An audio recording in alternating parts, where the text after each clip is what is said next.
I am Prometheus, and you are just a god. What's going on, you sexy Sentinel mains? Today, I'm talking about 100 Thieves versus Sentinels on Breeze.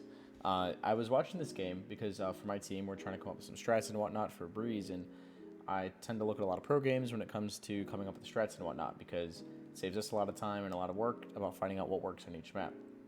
And something interesting that I found when watching this game was that I really like the way Sentinels is playing Killjoy on this map. And some people might think like, oh, Killjoy's not that great, her ult is useless. Well, turns out that's not necessarily the case. Most teams don't really play Killjoy for her ult. They play it for her turret, which is very strong at watching flanks in this map. And I think Sentinels does a very good job of using that turret. So I'm just going to show you round one. This turret, I promise you, if you watch this game and all these rounds I'm going to take you through, this is placed here every single round. And why? Why is this turret so important? Well, if they ever decide to split B, Killjoy, you'll see later in rounds that Killjoy's going to be looking through mid. This turret watches the push from double doors and also watches the push from A, giving Killjoy this amount of room to work with. And Dapper does a pretty good job of surviving, watching the flank. And while it may not seem like an important job, or it might be a pretty mundane job, without him watching these flanks and staying alive, their offense is going to collapse. And I'll explain that and I'll show that off a little bit later. So it gives him this amount of space to work with. So if his teammates want to push mid, he can play in this area and watch top nest for them as they start to progress up mid. The turret is also watching the double doors push, so his teammates don't have to worry about that. And if he is playing in this little pocket here, this turret's going to see the people pushing from double doors before it sees Dapper. And if 100 Thieves decides to flank here, and his team is working towards B, it tells his teammates, A, we either got to hurry up what we're doing here, or we got to stop, re-clear the flank, and then, go from there. So Killjoy's turret's really strong in this. From the other games I've watched too, you also see some teams use her turret to clear out hallways here. They'll put the turret here, and they'll clear out hallways like this, which I think is pretty strong. But yeah, Killjoy's utility is pretty good on this map. And I'm going to show you what happens if you don't have somebody watching flank, or if you have somebody who doesn't know what they're doing. Like if they mess up watching the flank, you'll see. I'm going to take us to that next round. Okay, so I'm taking us over to round 3. This is Sentinel's first full buy round. And as this round progresses, you'll see that Dapper's job is, like I said earlier, just to watch the flanks. So the round starts, he has his turret here. He starts working up his way towards double doors, making sure nobody pushes out. Sometimes you'll see him default to molly towards double doors to fake some aggression. And he'll start creeping up. I think he over-aggresses a little bit here because his turret almost becomes a little bit useless, kind of. I mean, if the turret goes off, he knows that somebody's peeking the double doors, giving himself a free swing, so he can swing alongside his turret, which is, in theory, pretty good, right? But if you pay attention to the minimap, you'll see that Asuna never even pushes out double doors, he just peeks, and I think Dapper gets a little too antsy, and he just sort of peeks for no reason here, and gets himself killed. So at this point, 100 Thieves recognizes that their flank watcher is dead. So you'll see Ethan start pushing up through spawn, you'll see Asuna start pushing up through mid, because from the information that Hiko and Steel gathered, they're pushing B. So they know that most of this area should be pretty free.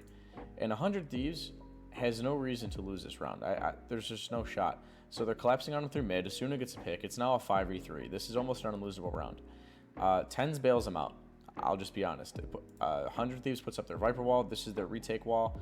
And this is Sentinel's execute wall, I guess if you want to call it that. And Tens just decides, F it, push through the wall. We're down 2 guys, we need to make a play. So he finds 1 kill, luckily. He's just riding his way around the pillar, and there's just no shot. There's very few worlds where 100 Thieves loses this round, and they should have lost because Dapper died here. Now, it's not an easy skill to watch the flank. Because if you watch a lot of competitive games, or if you play a lot of ranked, you'll know that players tend to get a little antsy sometimes, and they'll say like, "Oh, I want to peek this real fast. I just want to peek this. I just want to peek this. I just want to see if they're coming." They get a little too antsy for kills and whatnot. And it's a skill to come up with a plan, saying, if they push double doors, what am I going to do? If they push spawn, what am I going to do? And to be able to come up with a plan and execute on that plan as to how to kill the flankers, or how to dodge the flankers, or how to stay alive for your team, is something super valuable. Because if it isn't done right, rounds like this are thrown away, because he dies here. They should have lost this round. There's no shot that they should be winning this round. But if you keep watching, Tens bailed him out, and I guess that's just Tens different things. But yeah, they should have lost that round because the flank watcher died. So on to the next round. Okay, so on this round, I really wanted to point out this whole covering your teammate while they work up mid type thing here. So you have tens and they have, what's his face, sick walking up mid here, walking up through elbow. And you have the turret watching the push from double doors, but also watching the push from flank, which allows Dapper to work up into this little corner here, and he's watching this angle here. So if Asuna ever got a little too aggressive, he'd be taking aim duels with these guys and these guys, and he would get punished for that. So it's a really easy punish for anybody who gets too aggressive. So, all right, so I'm taking us over to round 9, and something that I found really interesting is that when Sick has his ult, they don't necessarily need somebody to watch the flank, and they can go for more of like a 5-push fast execute. And here's why. So Dapper still defaults his turret here to make everything look normal, like he's playing with his turret or whatever. They dog elbow to make sure nobody's pushing up here. And then after that, they decide to group up, and they decide to 5-hit B here. Now, why is that? Nobody's watching flank. Well, as soon as they walk onto site, they have Sick pop his cabbages, so it tells you if anybody's flanking you, because anybody close is going to get, seeked out or whatever. So as soon as his team takes a site, Dapper notices that a cabbage is still going behind them, and he immediately recognizes that a flank is coming. So he's covering the flank from elbow with his alarm bot here. He still has his turret in mid, but because they have Sky's ult here, they don't necessarily need to watch flank, and they can put a little more firepower towards taking the site. And they sort of just overwhelm 100 Thieves here, and just it seems like a pretty free round almost, because on Breeze, it's such a spread out map where you can't really stack a site as much. And if you 5-push a site, odds are you're probably going to get it. But with the Sky ult and somebody who knows how to watch flanks really well, you can take site pretty easy. So on to defense now, I believe. All right, so I'm taking us over to defense now, and Dapper's default for his turret and his alarm bot and everything is that he's always going to have a turret on this little ledge here, or up on this like top box right here, but he's going to have his turret in those two spots, but he's also going to have his alarm bot and his mollies paired up on this right side. Now, why is that? Well, the reason for that is that because almost every team that decides to take A side is going to cut it in half with his Viper wall, right? If he has his util in these two spots, his turret here, which I think got destroyed, right? And his alarm bot and his mollies here, a team taking the site, sure, can plant the bomb pretty easily, but if they ever try to progress past this wall, they're met with a turret plus probably somebody else holding it with a gun. And if they try to take like this right side of A site, they're going to be met with a couple mollies, and they can't necessarily push it, making it a lot easier to retake the site. And this is just really strong. And I'm going to take us to a few rounds where this actually works. Hold on one second. All right, so I'm taking us over to round 16 where this setup, it works. But 100 Thieves likes to favor hallway a lot, so this isn't as easy to demonstrate on how this works so well. But Shaz, his job is to jump spot the tube. He notices that there's a lot of people pushing the tube, and he's not going to take a 1v2 because he's not an idiot and he doesn't want to die, right? So he decides to give it up, which is okay. So let me explain something. Because his turret's watching the push from double doors and watches the push past the wall, and the alarm bot's watching this side of site, this gives Dapper the ability to focus all of his attention on this idiot pushing up into hallway here. So the turret goes down, that's fine. Shaz is still spotting the side of sight, and Dapper is really focusing towards this hallway, so it allows him to get an easy kill. If he didn't have his utility in these two spots, he'd have his head out on a swivel and he wouldn't know where he's getting peeked from. So because of all this utility, it allows Sentinels the ability to just let go of hallway because they know that all the rest of this side is covered. So even if 100 Thieves does open this door, they only have to worry about that because they know that nobody's pushed past this Viper wall. You know what I mean? So because of the Killjoy utility they have on site, Dapper only has to worry about the hallway, and he gets a couple kills. And then because of the alarm bot and Molly, he activates them as he sees somebody trying to push past this way. You'll watch the Viper tries to push up. This guy tries to push up. As soon as the alarm bot goes off, he activates the two mollies. He knows that nobody can be on this side of the wall. So this allows him to take a duel towards the middle of the site, and he wins this. And then I thought he did his job. He got his two.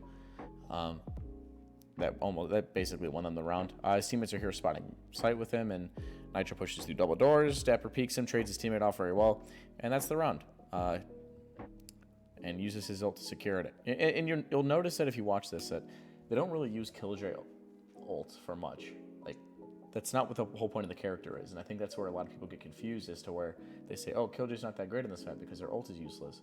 Well, they're not. That's not the reason why they're playing her. They're playing her because her utility can watch so much of this wide open map that it makes it a lot easier to hold sites and hold flanks and whatnot. So, yeah, I think she's just really good on this map.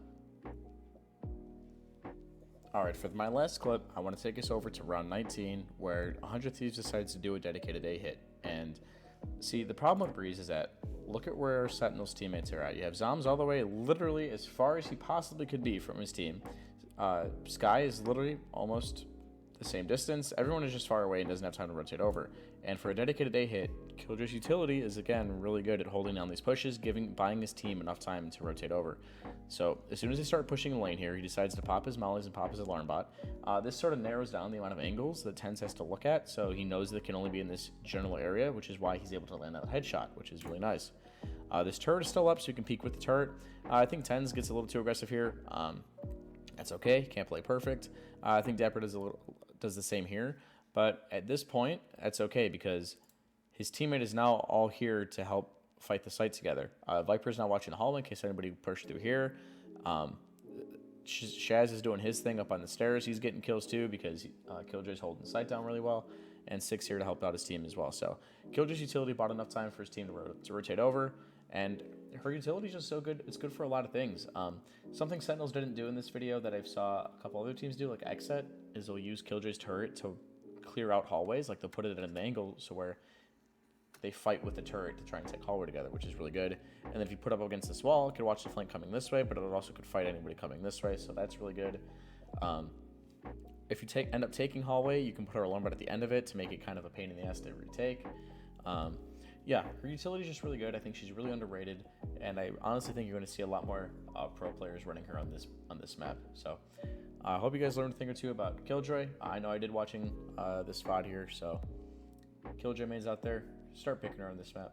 You'll have a fun time. So take care, guys.